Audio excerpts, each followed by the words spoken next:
Okay, so now, just as an extra topic, I want to discuss about the experimental limitations of logic gates. So far we've always been looking at ideal logic gates, things that kind of give us the output instantly. So just to kind of discuss about, we'll just discuss about the three basic logic gates. Now, at the end of the day, logic gates are nothing more than transistors. And these transistors give us some kind of idea of, I mean, even the mere fact that they're transistors also gives us an insight to the fact that they have some kind of limitation. So, first, just to kind of show you what a transistor, what a specific transistor is, this one's a bipolar junction transistor. In the Specifically, this is called NPN BJT. This is the NPN configuration of a bipolar junction transistor. Now, with bipolar junction transistors, and true of the other kind of transistor, which we will not discuss, they have some kind of speed. We don't really care about the speed necessarily because the speed is really fast, but we still have some kind of limitation net regardless. So, for example, a NOT gate might take 1 nanosecond to turn something from a true to a complement of that true value, which is a false. And sometimes this is actually what causes a little bit of a delay. It's why sometimes for huge digital circuits, they will take even just a little bit of time to execute. However, 1 nanosecond doesn't really, I mean, 1 nanosecond is really fast. To the human eye, we can't really even differentiate what 1 nanosecond of difference is to us. So sometimes we're okay.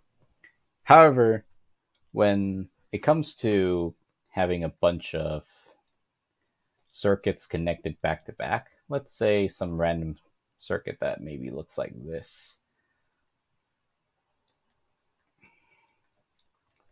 Um,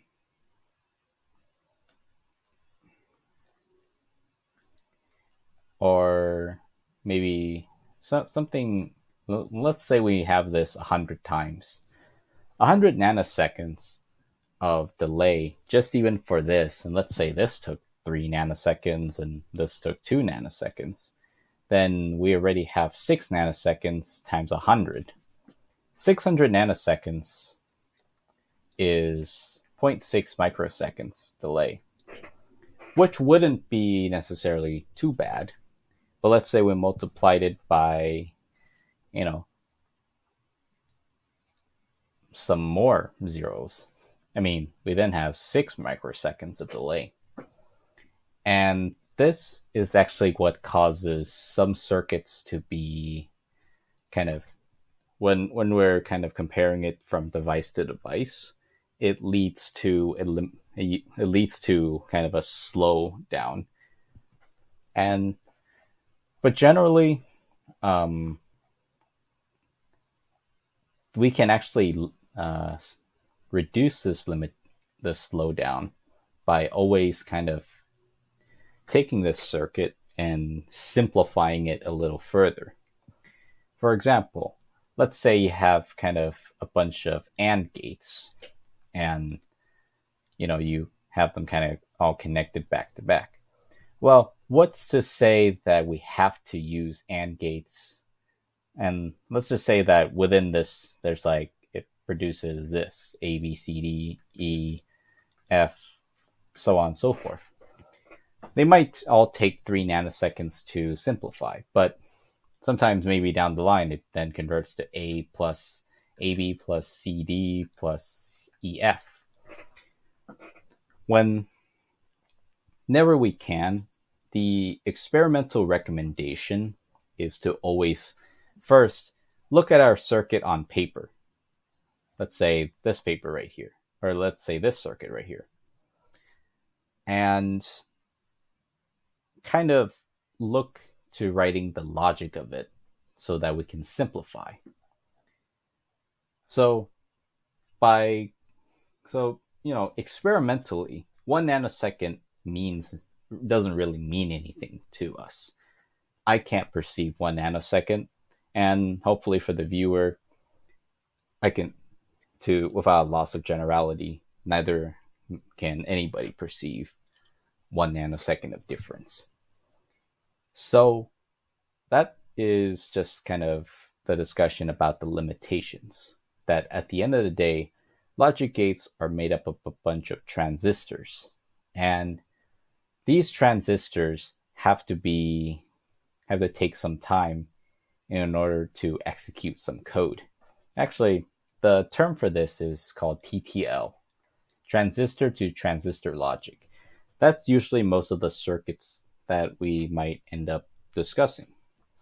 I mean, nowadays some circuits are CMOS, complementary metal oxide semiconductors, and maybe perhaps they'd be a little faster. But at the end of the day, there's still a little bit of limitation. If you ever read any kind of data sheets upon logic gates, you always will realize that they give you some kind of specific timing diagram that looks something like this. Generally looks something like this.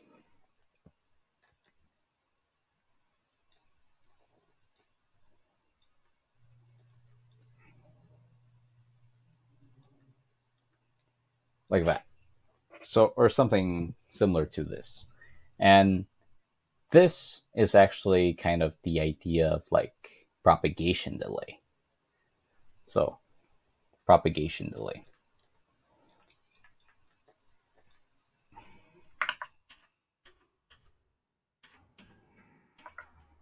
Propagation delay.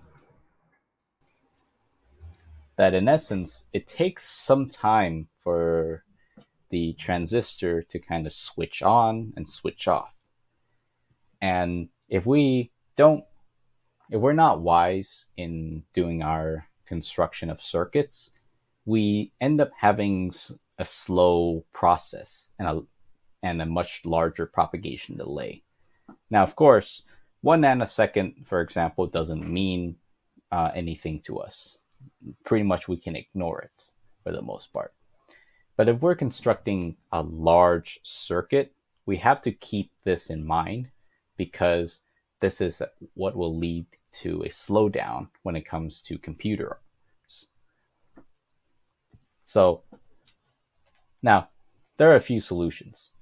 One, reduce the circuit.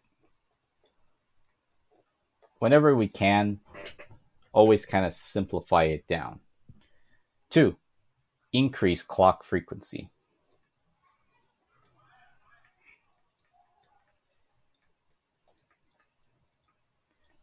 100 megahertz as a computer is extremely slow. I mean, you can see just how terribly slow a 100 megahertz computer is for if you ever had one. But, a 2.8 gigahertz computer is pretty fast. And I mean, even then, it still might be slow for us. But, we have to keep in mind that this is 2.8 billion cycles per second. This will kind of help us, reduce or kind of ignore the effect of propagation delay. So that's just what I wanted to talk about for the idea of the experimental limitation of digital circuits.